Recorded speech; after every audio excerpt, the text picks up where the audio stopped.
بسم الله الرحمن الرحيم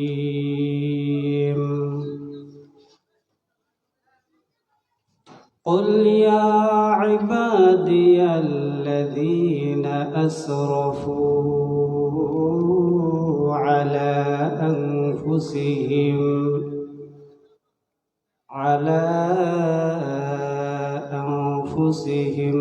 لا تقنطوا من رحمة الله إن الله يغفر الذنوب جميعا إنه هو الغفور الرحيم.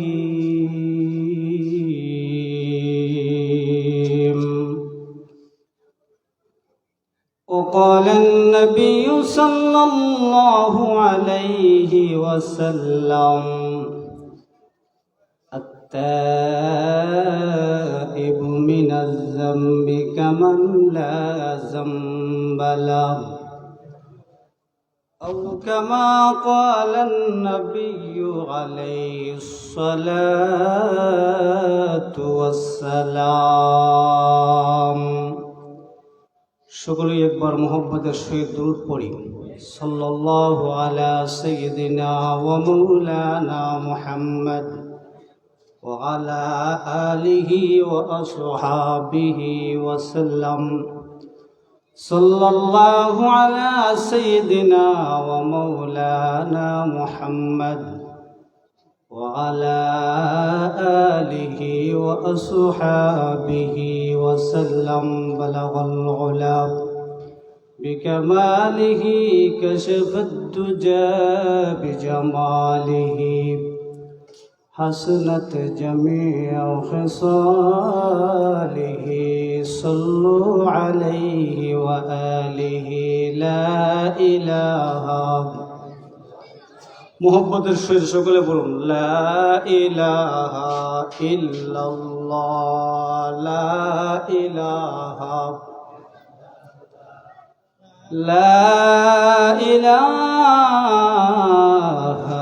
ইল্লাল্লাহ মুহাম্মাদুর রাসূলুল্লাহ.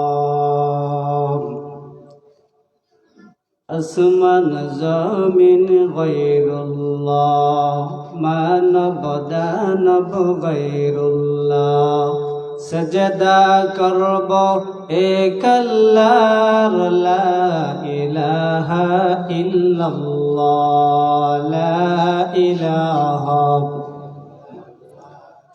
লা ইলাহা. বেলাল বলে এক আল্লাহ উমাইয়া বলে বারজালা. আমার আল্লাহ বলেন ও জিবরাইল জান্নাতেরি কুলতলা. লা ইলাহা লা ইলাহা ইল্লাল্লাহ মুহাম্মাদুর রাসূলুল্লাহ সাল্লাল্লাহু আলাইহি ওয়াসাল্লাম. কালাখারুল আনোয়ারুল উলুম মাদ্রাসার কর্তৃক আয়োজিত আজকের ইসলামী মহাসম্মেলনের চলমান অধিবেশনের সম্মানিত সভাপতি, উপস্থিত জাতির কর্ণধার হযরত উলামায়ে কেরাম, সামনে উপস্থিত দিনদার ইমানদার মুসলমান ভাই সব, হুজুর একটা মিনিট এদিকে আসেন। এখানে আমার মোবাইল ছিল, এই মোবাইলটা খেয়ে নিয়েছি।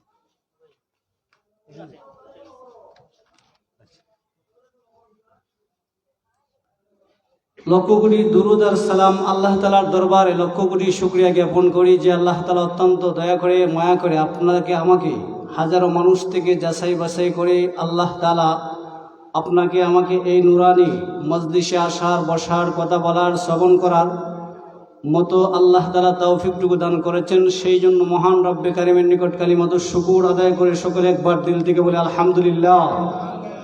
লক্ষ কোটি দুরুদ আর সালাম তাজদারে মদিনা সরকারত আলম সৈয়দুল মুরসালিন শফিউল মুজনবিন জনাবে মুহাম্মদ রাসূলুল্লাহ সাল্লাল্লাহু আলাইহি ওয়াসাল্লামের উপর।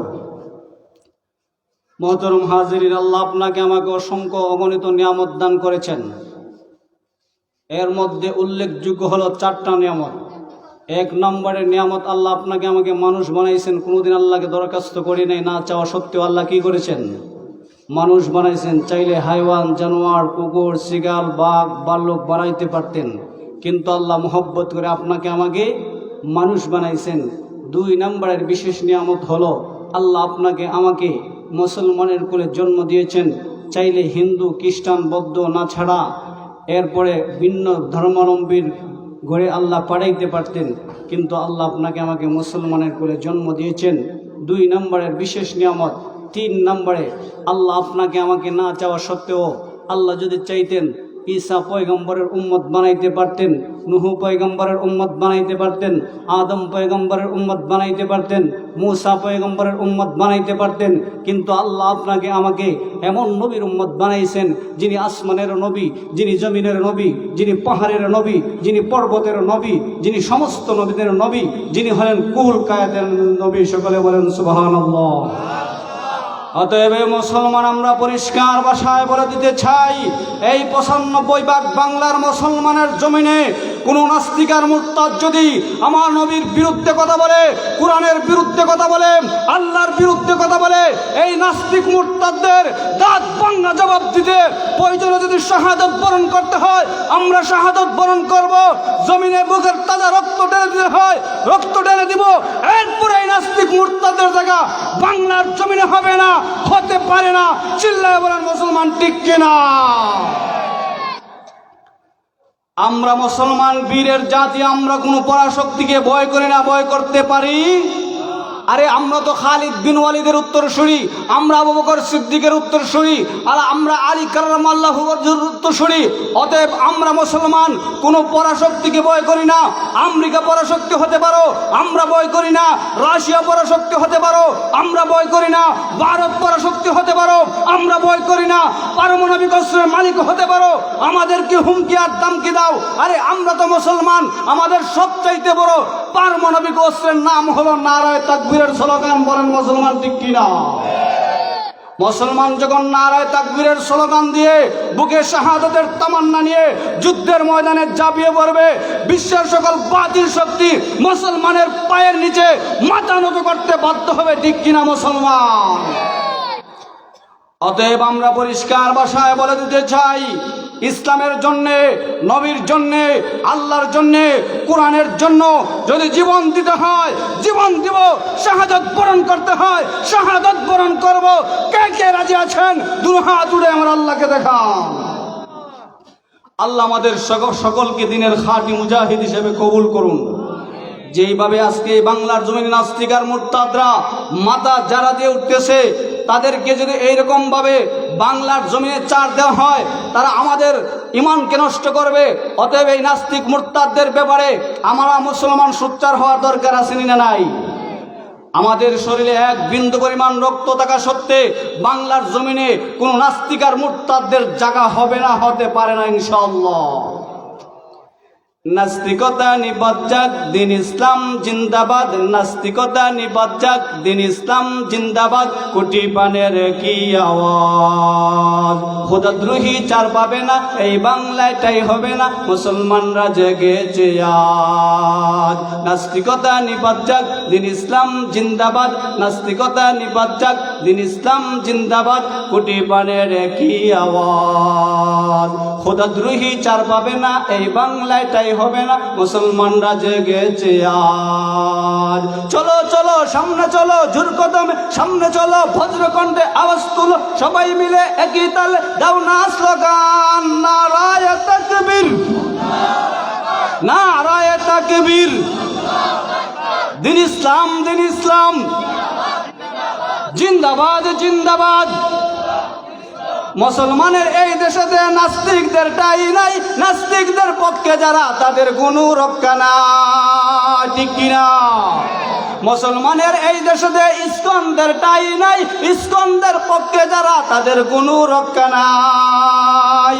ইসকনদের পক্ষে যারা নিয়েছ অবস্থান, এই বাংলায় টাই হবে না, যাও হিন্দুস্তান, যাও হিন্দুস্তান, ঠিক কিনা?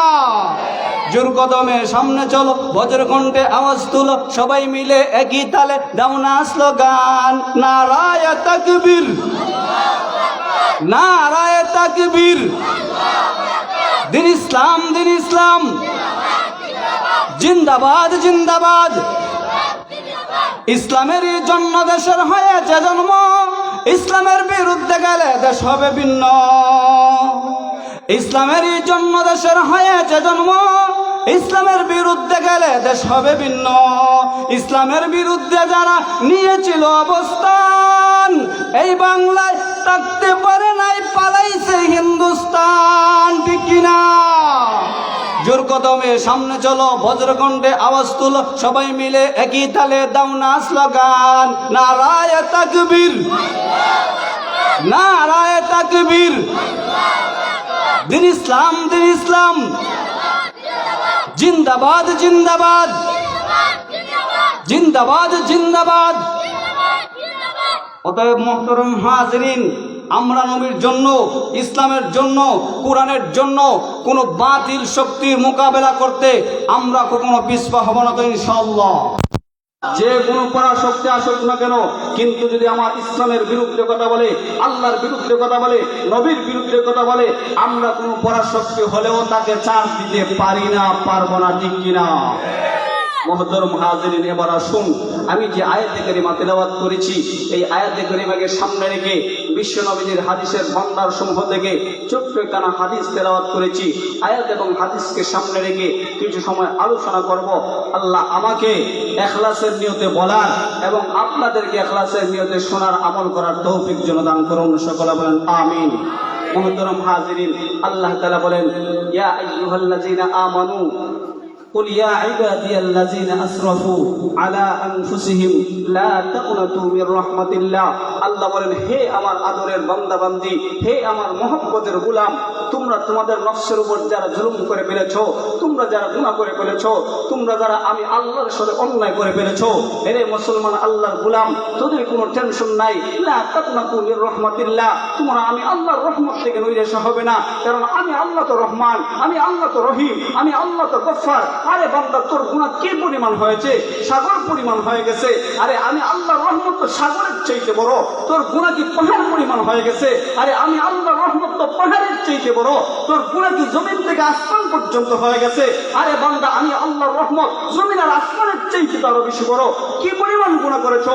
যত পরিমাণ গুনাহই করো না কেন, আমি আল্লাহ তো বড় রহমান, আমি আল্লাহ গফফার, আমি আল্লাহ গফুর, আমি আল্লাহ তোদের সকলের জিন্দেগির গুনাহ একবার যদি আমি আল্লাহর কাছে খালিস নিয়তে অনুতপ্ত হয়ে গভীর রজনীতে হাত উঠাইয়া তওবা করতে দেরি হবে, আমি আল্লাহ তোদের গুনাহ মাফ করে দিতে দেরি করব না।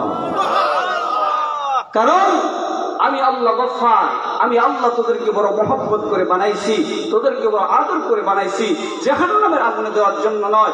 ও মুসলমান আল্লাহর গোলাম, তাকে দেখেন, আমার আল্লাহ মালিক হয়ে আপনাকে আমাকে প্রতিদিন আল্লাহ আপনাকে আমাকে দৈনিক 10 বার করে আল্লাহ আপনাকে আমাকে ডাক দেয়, অথচ আমরা গোলাম হয়ে একটাবার আল্লাহর ডাকে সাড়া দিতে পারি না। আমরা দেখি প্রতি ওয়াক্তে নামাজের সময় মুয়াজ্জিন হাইয়া আলাস সালাহ বলে, হাইয়া আলাল ফালাহ বলে, সেটা তো মুয়াজ্জিনের কণ্ঠে বলে ভাই, কিন্তু ওইটা তো মহান আল্লাহর ডাক। আল্লাহ আপনাকে আমাকে ডাকতেছে দৈনিক 10 বার। এইভাবে যদি হিসাব করা যায়, তাইলে বছরে প্রায় 3000-এর উপরে আল্লাহ আপনাকে আমাকে ডাকে। অথচ উনি আমাদের মালিক, উনি আমাদের খালিক, উনি আমাদের সবকিছু করে, আর আমরা ওনার গোলাম হয়ে একবার আল্লাহর ঘর মসজিদে আইসা আল্লাহর কুদরতি পায়ে সেজদা দিতে পারি না। আমাদের চাইতে বড় হতভাগা পৃথিবীর জমিনে আর আসমানের নিচে আর কেউ হতে পারে না। কারণ আল্লাহ বড় দয়ালু, আল্লাহ রহমান, আল্লাহ তো রহিম। আল্লাহ কেমন দয়ালু? আল্লাহ তাআলার 100টা রহমতের মধ্যে শুধুমাত্র একটা রহমত পৃথিবীর জমিনে দিয়েছেন। একটা রহমত দেওয়ার কারণে আজকে দেখবেন সন্তানের প্রতি বাবার কেমন মহব্বত, বাবার প্রতি সন্তানের কেমন মহব্বত, মার সন্তানের মহব্বত, ভাইয়ের প্রতি ভাইয়ের মহব্বত, চাচার প্রতি ভাতিজার মহব্বত, একজন মানুষের প্রতি আরেকজন মানুষের মহব্বত, একটা প্রাণীর প্রতি আরেকটা প্রাণীর মহব্বত, শুধুমাত্র একটা রহমত দেওয়ার কারণে যদি এত মহব্বত হয়। আল্লাহ বলেন বান্দারে আমি আল্লাহর কাছে বাকি 99টা রহমত রেখে দিয়েছি। এই প্রত্যেকটা রহমত আমি আল্লাহ কঠিন কিয়ামতের ময়দানে আমার মহব্বতের বান্দা বান্দির প্রতি বিকাশ ঘটাবো। 99টা রহমত আল্লাহর কাছে রাখছেন, শুধু একটা রহমত দেওয়ার কারণে। বলুন তো বাবার প্রতি সন্তানের কেমন মহব্বত, সন্তানের প্রতি বাবার কত মহব্বত। আরে সন্তান যদি সুস্থ হয়ে যায়, বাবা তার বিটা বাড়ি সব কিছু বিক্রি করে দেওয়া হইল ওই সন্তানকে সুস্থ করার জন্য চেষ্টা করে, সে কিভাবে চলবে সেটা চিন্তা করে না। কেন? এই মহব্বতের কারণে। তাইলে বুঝেন বাকি 99টা রহমত আল্লাহ আপনি আমার জন্য কঠিন কিয়ামতের ময়দানে রেখে দিয়েছেন। বান্দা বান্দির প্রতি বিকাশ ঘটাবেন। ও মুসলমান আল্লাহর গোলাম, এবার তাকায় দেখেন আমার মালিকের একটা নয়, দুইটা নয়, 99টা রহমত করিন কিয়ামতের ময়দানে আল্লাহ বান্দা বান্দির জন্য রাখছে রে। ওই 99টা রহমত কঠিন কিয়ামতের ময়দানে বান্দা বান্দির প্রতি বিকাশ ঘটানো হবে। এই জন্য দেখা যাবে একজন আল্লাহর বান্দার কঠিন কিয়ামতের ময়দানে নেকি বিয়োজন দেওয়া হবে রে। শুধুমাত্র একটা নেকি কম হওয়ার কারণে ফয়সালা হয়ে যাবে। আল্লাহ বলবেন ফেরেশতারা রে যা যা আমার বান্দাকে জাহান্নামের দিকে নিয়ে যা। ইউতালিকু বিআবদি ইলান নার। যা রে ফেরেশতা যা আমার বান্দাকে জাহান্নামের দিকে নিয়ে যা। এমনিতেই বান্দা বলবে আল্লাহ জাহান্নামে যাব, কোনো বাধা নাই, কোনো আপত্তি নাই গো আল্লাহ। তবে আপনার কাছে আমার বড় আরজ, আপনার কাছে আমার দরখাস্ত। আপনি তো রহমান, আপনি তো রহিম, আপনি তো গফফার। আল্লাহ শুধু একটা সুযোগ দেন, একটা সুযোগ দেন। আমি হাসরের ময়দানের মাঠে যাব গো, দেখি আল্লাহ একটা নেকি নিয়ে আসতে পারি কিনা। আল্লাহ ডাক দিয়ে বলেন বান্দারে যা যা, আমি আল্লাহ তোকে সুযোগ দিলাম, গিয়ে দেখো একটা নেকি আনতে পারো কিনা। এবার বান্দা দৌড় দিয়া হাসরের ময়দানের মাঠে যাবে রে। সর্বপ্রথম ওই মায়ের কাছে যাবে, গিয়া বলবে ও আমার আম্মু গো, আমি তো পৃথিবীর জমিনে তোমার বড় মহব্বতের ছেলে ছিলাম গো মা। ও মা, কত রজনী আমার জন্য আপনি সজাগ থাকছেন, কতদিন আপনি আমার জন্য কত কষ্ট করছেন গো। একটা দিন আমার জন্য আপনি আমাকে কোনোদিন কষ্ট দেন নাই। অতএব আজকে আসরের ময়দানে শুধুমাত্র একটা নেকির জন্য জাহান্নামের ফয়সালা হয়ে গেছে গো মা। একটা নেকি যদি দাও তাইলে আমি আল্লাহর তরে জান্নাতে যেতে পারবো গো মা। এমনিতে মা ডাক দিয়ে বলবে না না, পৃথিবীর জমিনে আমার কোনো ছেলে ছিল না রে, আমার কোনো সন্তান ছিল না। অতএব ইয়া রাব্বি নাফসি, ইয়া রাব্বি নাফসি বলবে। আল্লাহ আমাকে বাঁচাও, আমাকে বাঁচাও। এবার মায়ের কাছ থেকে সন্তান ফিরে আসবে, বাবার কাছে আইসে বলবে ও আমার আদরের আব্বু, আপনি তো পৃথিবীর জমিনে আমার জন্য কত কিছু করছেন গো। নিজে না খাই আমাকে খাওয়াইছেন, নিজে পরিধান না করিয়া পরিধান করাইছেন। আজকে একটা নেকির জন্য জাহান্নামে যেতে হয়। ও আব্বু আমাকে একটা নেকি দেন, যদি নেকি দেন তাইলে জান্নাতে চলে যাব। এমনিতেই বাবা ডাক দিয়া বলে রে সন্তান, পৃথিবীর জমিনে আমার কোনো সন্তান ছিল না রে, অতএব তোমাকে কোনো নেকি আমি দিতে পারবো না। এবার বাবার কাছ থেকেও ফিরে আসবে, আসবে এবার ভাইয়ের কাছে আইসা বলবে হে আমার মহব্বতের ভাই, তুমি তো পৃথিবীর জমিনে আমার জন্য কত কষ্ট করছো রে। একটা মানুষ যদি আমার প্রতি আক্রমণ করেছে, তুমি প্রতিবাদ করেছো, কতই না মহব্বত করেছো, কত আদর যত্ন করে আমাকে লালন পালন করছো। আজকে শুধু একটা নেকির জন্য জাহান্নামে যেতে হবে রে ভাই, একটা নেকি আমাকে দেন। এমনিতেই ভাই বলে না না না, পৃথিবীর জমিনে আমার কোনো ভাই ছিল না, ইয়া রব্বি নাফসি ইয়া রব্বি নাফসি বলতে থাকবে।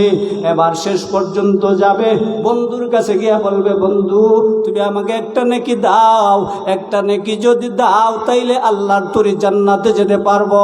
বন্ধু বলবে না না না, পৃথিবীর জমিনে কোনো বন্ধু আমার ছিল না।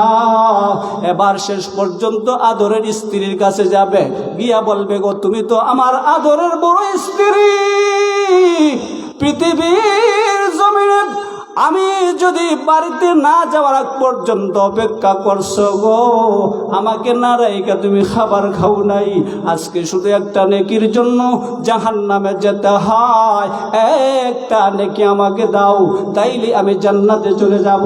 এমনিতে স্ত্রী বলবে, না না না, পৃথিবীর জমিনে আমার কোনো স্বামী ছিল না রে, আমিও তোমাকে কোনো নেকি দিতে পারবো না। এবার ওই লোকটা শেষ পর্যন্ত সকলের কাছে যাওয়ার পর নৈরাশ হয়ে যাবে। এই কথা তো আমার আল্লাহ আরো আগেই জানায় দিয়েছেন পবিত্র কোরআনের মধ্যে।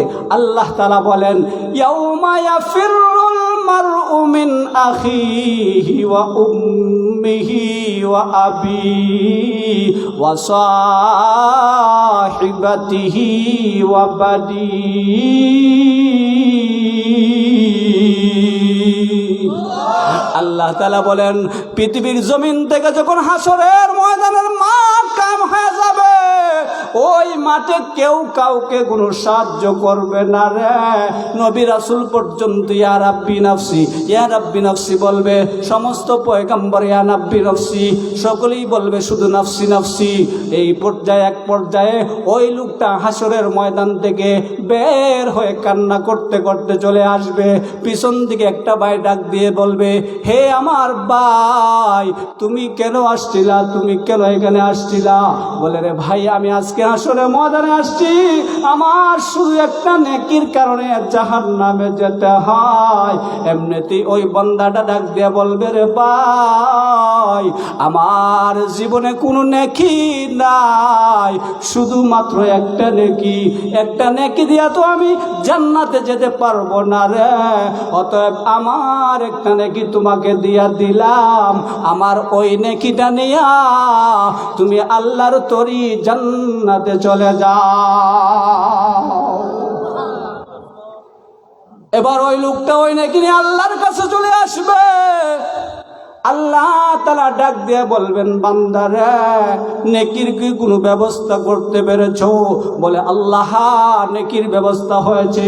বুঝতে পেরেছি রে গোলাম, মনে হয় তোমার মা তোমাকে নেকি দিয়েছে। বলে, না আল্লাহ, আমার মা আমাকে নেকি দেয় নাই। মনে হয় তোমার বাবা তোমাকে নেকি দিছে রে। না আল্লাহ, আমার বাবাও নেকি দেয় নাই। মনে হয় তোমার ভাই তোমাকে নেকি দিছে। না আল্লাহ, আমার ভাইও নেকি দেয় নাই। মনে হয় তোমার আদরের স্ত্রী তোমাকে নেকি দিয়েছে। বলে, আল্লাহ না, আমার স্ত্রীও নেকি দেয় নাই। তাইলে কে তোমাকে নেকি দিছে রে গোলাম? এমনিতেই ডাক দিয়ে বলবে, আল্লাহ, আমি যখন নৈরাশা হইয়া ওই হাসরের মাঠ থেকে চলে আসছি, হঠাৎ করে পিছন দিকে একজন আল্লাহর বান্দা আমাকে ডাক দেয়া বলতেছে, হে আল্লাহর গোলাম, তুমি কই যাও? আমি বললাম, হাসরের ময়দানে আসছি, কেউ আমাকে একটা নেকি দেয় নাই, একটা নেকির কারণে আজকে জাহান্নামে যেতে হবে। এমনিতেই পিছন দিক থেকে ওই ভাইটা আমাকে ডাকে বলতেছে, ও আল্লাহর গোলাম, আমার শুধু একটা নেকি আছে, আমল নামার মধ্যে আর কোনো নেকি নাই, অতএব এক নেকি দ্বারা তো জান্নাতে যেতে পারবো না। ভাই, আমি আমার একটা নেকি তোমাকে দান করে দিলাম। আল্লাহ তাআলার সাথে সাথে ফেরেশতাদেরকে ডাক দিয়ে বলবেন, এ ফেরেশতার দল, আর দেরি করবি না রে, যা যা আমার ওই বান্দাকে হাসরের মাঠ থেকে আমার কাছে নিয়ে আসো। এবার ওই আল্লাহর বান্দাকে নিয়ে আসা হবে। আল্লাহ তাআলা তখন ফেরেশতাদেরকে বলবেন, ফেরেশতারা রে, ইউতালিকু বিআবদাইনি ইলাল জান্নাহ। ও ফেরেশতারা যা যা, আমি আল্লাহ সিদ্ধান্ত দিয়ে দিলাম এই মুহূর্তে আমি আল্লাহ আমার দুনু বান্দার জন্য জান্নাতের ফয়সালা করে দিলাম। ফেরেশতারা আল্লাহকে ডাক দিয়া বলবে, মালিক বুঝলাম না রে আল্লাহ, একজন তো তার পরিপূর্ণ নেকির কারণে গো আল্লাহ জান্নাতি বুঝলাম, অপরজন তো তার কোনো নেকি নাই, শুধু তার জীবনে শুধু গুনার গুনাহ গো আল্লাহ, তাহলে কেমন করে সে জান্নাতি হয়? আল্লাহ তাআলা ডাক দিয়ে বলেন, ফেরেশতারা রে, কারো প্রতি অনুগ্রহ করা, কারো প্রতি দয়া করা, কারো প্রতি মায়া করা, ওইটা একমাত্র আমি আল্লাহর গুণ। অতএব আমি আল্লাহর গুণ যেই বান্দা বান্দির মধ্যে থাকবে, এমন বান্দা বান্দিকে আমি আল্লাহ জাহান্নামে দিতে পারি না। আরে ফেরেশতারা, একজনকে আমি আল্লাহ পরিপূর্ণ নেকির জন্য জান্নাতের ফয়সালা করে দিয়েছি, আর দ্বিতীয় জনকে আমি আল্লাহ আমার গুণের কারণে জান্নাতি বানায়া দিছি। এই জন্য আল্লাহ তাআলা আপনাকে আমাকে বড় মহব্বত করে রে ভাই, আল্লাহ আপনাকে আমাকে বড় মহব্বত করেন। আল্লাহ বলেন, হে আমার আদরের বান্দা বান্দি, আমি আল্লাহর ছেলে নাই, আমি আল্লাহর মেয়ে নাই, আমি আল্লাহর মা নাই, আমি আল্লাহর বাবাও নাই, লাম ইয়ালিদ ওয়া লাম ইউলাদ ওয়া লাম ইয়াকুল লাহু কুফুয়ান আহাদ। আল্লাহ বলেন, আমি আল্লাহ কাউকে জন্ম দেই নাই, কেউ আমাকে জন্ম দেয় নাই রে। অতএব তোমরাই হলে আমি আল্লাহর আদরের বান্দা আর বান্দি। রে আমার মহব্বতের বান্দা বান্দি, আমি আল্লাহ তোদের আসমানের চাইতে বেশি মহব্বত করি রে, জমিনের চাইতে মহব্বত করি বেশি, পাহাড়ের চাইতে বেশি মহব্বত করি, সাত আসমান সাত জমিনের চাইতে বেশি মহব্বত করি। কারণ আমি আল্লাহ সাত আসমান সাত জমিন সাত শূন্যস্থান পাহাড় পর্বত যা কিছু আছে তাম পৃথিবীটাকে আমি আল্লাহ মাত্র 6 দিনে বানাইছি। কিন্তু রে বান্দা বান্দি, আমি আল্লাহ তোদেরকে 6 দিনে বানাই নাই, 6 সপ্তাহে বানাই নাই, 6 বছরেও বানাই নাই রে গোলাম। আমি আল্লাহ তোদেরকে মহব্বত করে রে, খালাক তুবিয়া দাইয়া আমি আল্লাহ নিজ হাত দ্বারা 120 বছর সময় নিয়ে বানাইছি। আরে আমার মহব্বতের গোলাম, আমি আল্লাহ যখন কুন বলেছি আসমান হয়ে গেছে ফায়াকুন, আমি আল্লাহ কুন বলেছি জমিন হয়ে গেছে ফায়াকুন, আমি আল্লাহ কুন বলেছি ফেরেশতা হয়ে গেছে ফায়াকুন, আমি আল্লাহ কুন বলেছি আসমান জমিন লৌহ কলম সব কিছু ফায়াকুন হয়ে গেছে রে। কিন্তু আমি আল্লাহ তোদেরকে কুন বলে বানাই নাই, তোদেরকে আমি আল্লাহ মহব্বত করে খালাক তুবিয়া দাইয়া নিজ হাতে বানাইছি। ফেরেশতাদেরকে যখন আল্লাহ বলেন, ফেরেশতারা যা দুনিয়ার জমিন থেকে গিয়ে মাটি নিয়ে আসো, আমি আল্লাহ আদম বানাবো। মাটি যখন এবার নিয়ে আসলেন, আসার পর ফেরেশতারা বললেন, আল্লাহ আমরা মাটি নিয়ে আসছি। আল্লাহ আকাশকে বলে, ও আকাশ, ওই মাটির মধ্যে 1 দিন নয় 2 দিন নয় 40 বছর পর্যন্ত বৃষ্টি দাও। বৃষ্টি দেওয়া হইল 40 বছর। তারপরে ওই মাটিটা হয়ে গেল কাদা মাটি, হামা ইমাসনুন, কাদা মাটি হয়ে গেল। কাদা মাটি দ্বারা আপনি যা ইচ্ছা তাই করতে পারবেন। শেষ পর্যন্ত আল্লাহ বলেন, ফেরেশতারা রে, এবার ওই কাদামাটি দ্বারা আমার আদমের বডিটা বানাও, আমার আদমের টাকচারটা বানাও। টাকচার বানানোর পর এবার ফেরেশতারা বলে, আল্লাহ এবার তো টাকচার বানাইছি, এবার চেহারাটা বানাবো গো আল্লাহ, কেমনে বানাবো? আল্লাহ বলেন, ফেরেশতারা রে, তোমরা সাবধান সাবধান রে ফেরেশতারা, চেহারার মধ্যে হাত দিবি না রে, কারণ আমার বান্দা বান্দির চেহারার মধ্যে বড় দামি খোপা এই কপালটা বড় দামি রে, ওই কপাল দ্বারা বান্দা আমার কুদরতি কদমে সাজদা দেয়। ওইটা কোন বলে বানাইলে হবে না, এটা ফেরেশতা দিয়া বানালে হবে না রে। খালাকতু বিয়াদাইয়া, আমি আল্লাহ নিজ হাতে বানাবো। আমার মালিক কেমন পরিমাণ মহব্বত করে রে গোলাম। মায়ের চাইতে বেশি মহব্বত, বাবার চাইতে বেশি মহব্বত, ভাইয়ের চাইতে বেশি মহব্বত করেন। অতএব তুমি গুনাহ করছো রে বান্দা, কোনো টেনশন করবি না। আল্লাহ বলেন লা তাকুনাতু মির রাহমাতিল্লাহ, আমি আল্লাহর কাছে অনুতপ্ত হইয়া তওবা করো, আমি আল্লাহ তোদের মাফ করব। তওবা করতে দেরি হবে রে, আমি আল্লাহ এক তওবায় তোদের জিন্দেগির গুনাহ মাফ করতে দেরি করব না। শুধু গুনাহ মাফ করবে রে গোলাম তা নয়, গুনাহগারের লিস্টি থেকে আমি আল্লাহ তোর নামটারে কাটাইয়া সাথে সাথে আমি আল্লাহ যুগ শ্রেষ্ঠ ওলি বানায়া দিব। মুসা নবী কয় মালিক, এই জমিনে তোমার সবচাইতে বড় নাফরমান, সবচাইতে বড় গুনাহগার, সবচাইতে বড় নিকৃষ্ট কে আমি একটু দেখবার চাই। আল্লাহ বলেন মুসা রে, তাইলে 3 রাস্তার মোড়ে গিয়া দাঁড়াও, দেখবে একটা লোক কুলের মধ্যে বাচ্চা নিয়ে পাহাড়ে যায়। ওই লোকটাই হলো এই জামানার সবচাইতে বড় নিকৃষ্ট, সবচাইতে বড় পাপিষ্ট, সবচাইতে বড় গুনাহগার। মুসা আলাইহিস সালাম সাথে সাথে গেলেন, আবার লোকটাকে দেখেই চলে আসলেন। আয়েশা বলেন মালিক, এবার আমি দেখতে চাই এই জমিনের সবচাইতে বড় আল্লাহওয়ালা, সবচাইতে বড় বুজুর্গ, সবচাইতে বড় নেককার কে, আমি তাকে একটু দেখবার চাই গো আল্লাহ। আল্লাহ বলেন মুসা রে, সকালবেলা যেই জায়গায় গিয়েছিলা ঠিক একই জায়গায় বিকাল বেলায় যাও। যাওয়ার পরে তুমি দেখবা পাহাড় থেকে একটা লোক কুলে বাচ্চা নিয়ে নেমে আসতেছে। ওই লোকটাই হলো এই জমানার সবচাইতে বড় বুজুর্গ, সবচাইতে বড় আল্লাহওয়ালা, সবচাইতে বড় নেককার। এবার মুসা আলাইহিস সালাম আর দেরি করলেন না, সাথে সাথে চলে গেলেন।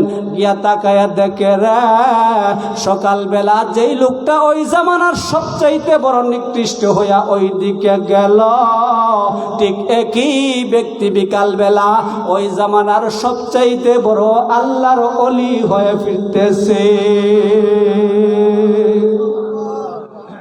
तू दिल में तू आता है समझ में नहीं आता, तू दिल में तू आता है समझ में नहीं आता, बस जान लिया मैं तेरा पहचान नहीं हूँ, बस जान लिया मैं तेरा पहचान नहीं हूँ। এবার মুসা আলাইহিস সালাম কয় মালিক, বুঝলাম না রে আল্লাহ, বুঝলাম না রে আল্লাহ, সকালবেলা যেই লোকটা ওই জামানার সবচাইতে বড় নিকৃষ্ট গো, ঠিক একই ব্যক্তি বিকালবেলা কেমন করে আল্লাহর ওলি হয়। আল্লাহ বলেন মুসা রে, তুমি কি জানতে চাও? বলে হ্যাঁ আল্লাহ, আমি জানতে চাই। তাইলে এবার শুরু রে মুসা, আমার বান্দা তার বাচ্চাটাকে নিয়ে তাওবার নিয়তে পাহাড়ে গেছে রে।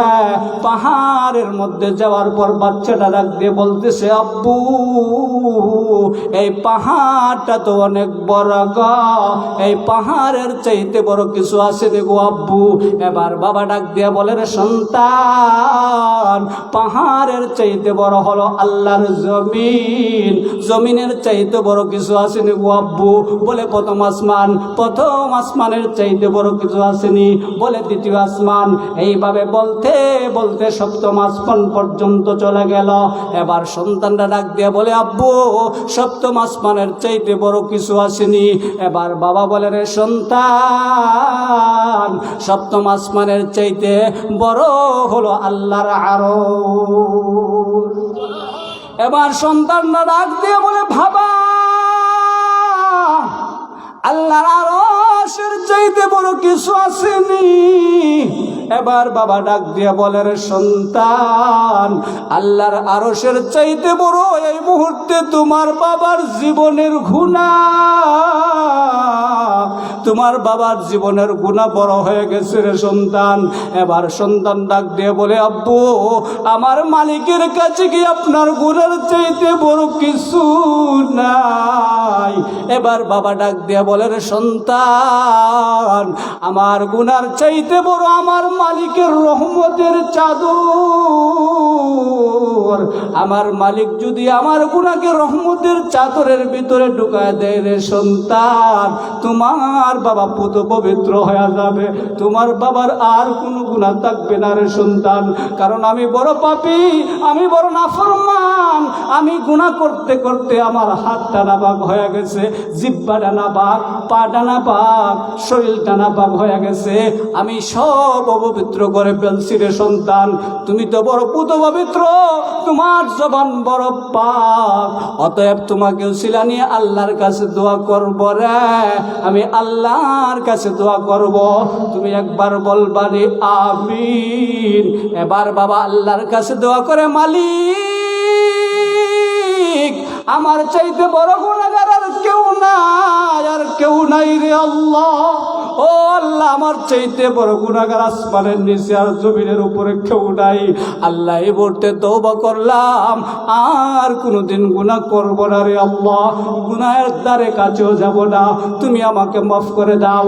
সাথে সাথে ওই বান্দার বাচ্চারা বলতেছে আমিন।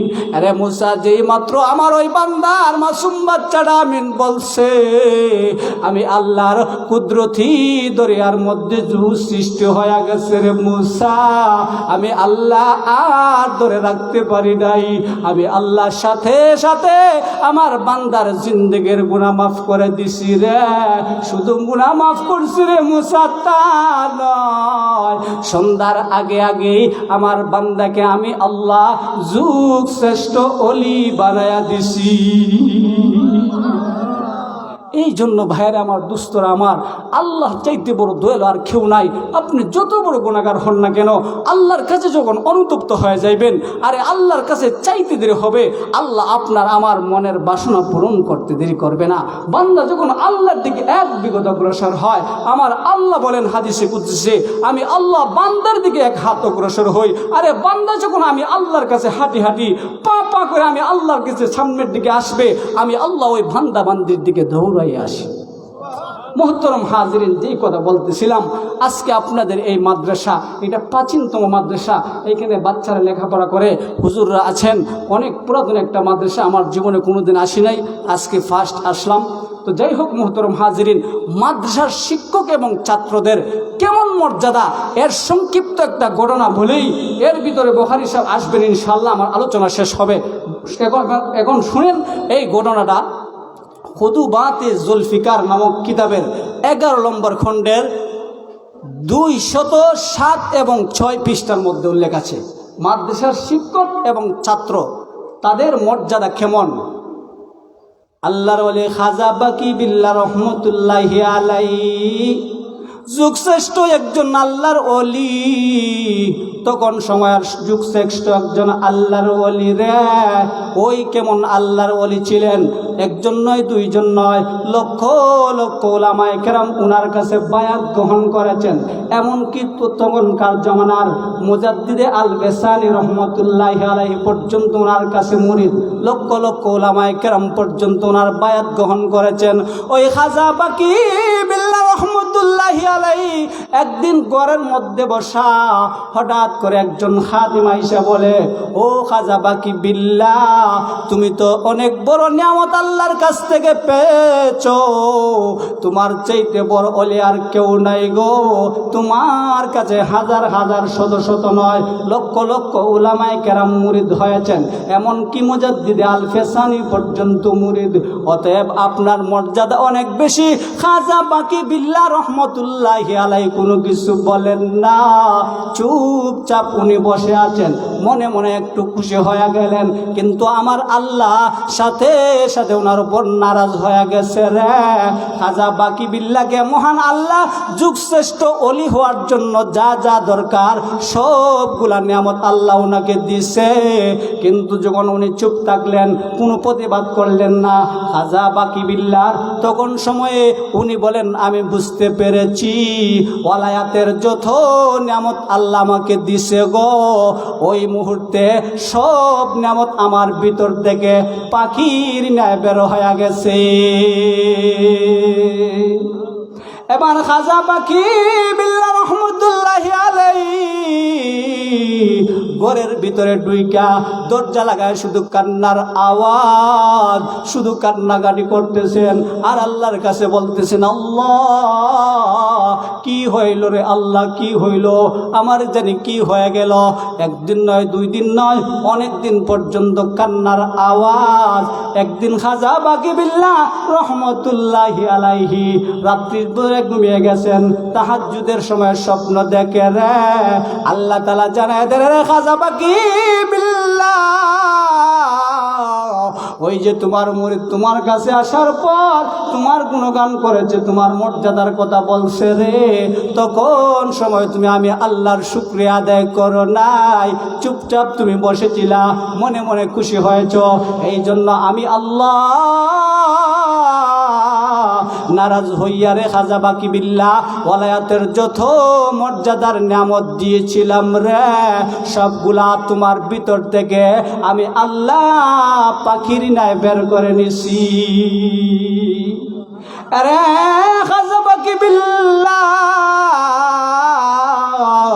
তুমি যদি ওই নিয়ামতগুলো আবার ফিরে পেতে চাও তাইলে এবার শুনো রে, তোমার গ্রামের ওই পাশেই একটা মাদ্রাসা আছে, ওই মাদ্রাসার ছাত্র এবং উস্তাদদের কাছে যাও, তাদেরকে নিয়ে আইসা তাদেরকে যদি তুমি নিয়ে আইসা তাদের মাধ্যমে যদি ওকালতি করে দোয়া করাতে পারো রে, যেই নিয়ামতটা পাখির ন্যায় বের হয়ে গেছে, আমি আল্লাহ আবার ওই নিয়ামতগুলা তোমার ভিতরে ঢুকাইয়া দিব।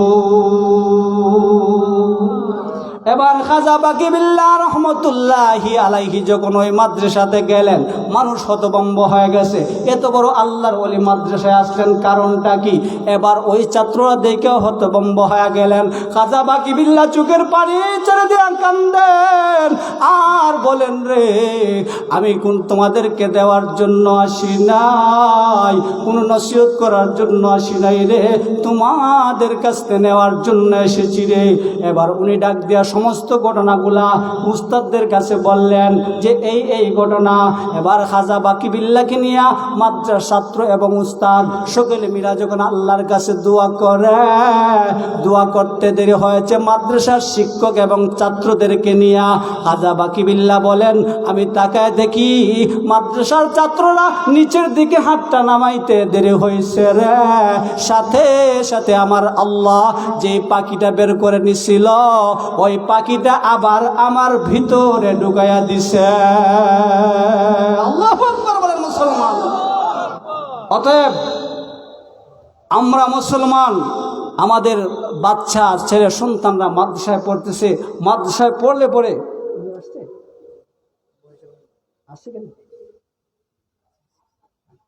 তো যাই হোক, যে কথা বলতেছিলাম, মাদ্রাসা